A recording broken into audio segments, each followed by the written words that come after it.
The fourth week of Chad Daybell's trial is underway. It began this morning with more testimony from a retired FBI agent going over texts between Chad and his wife, Lori Vallow Daybell.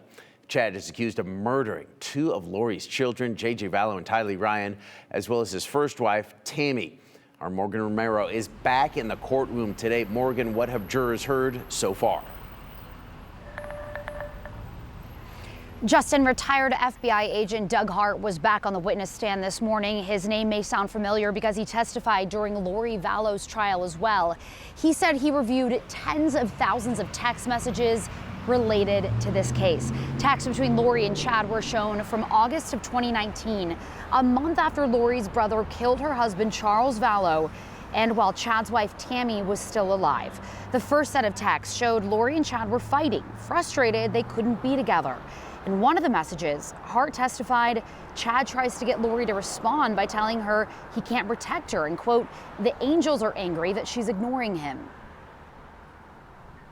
This lengthy text, line 1300, is a very clear example of how Chad Daybell used his supposed visionary powers to manipulate Lori Vallow.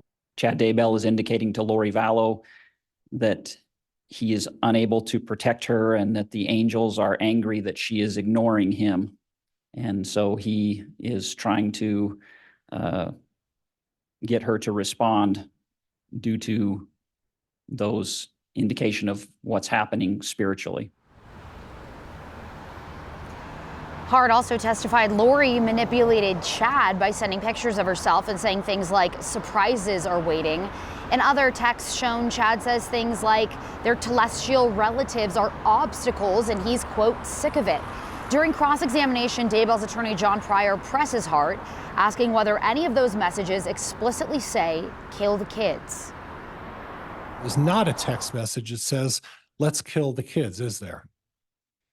There are text message in those specific words, no, but certainly alluding to and planning for the deaths of Tylee and JJ, yes.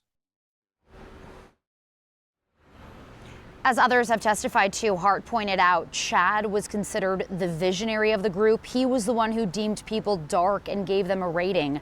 Hart said Chad deemed Tylee and Charles dark and determined Tammy and JJ were inhibited by dark spirits.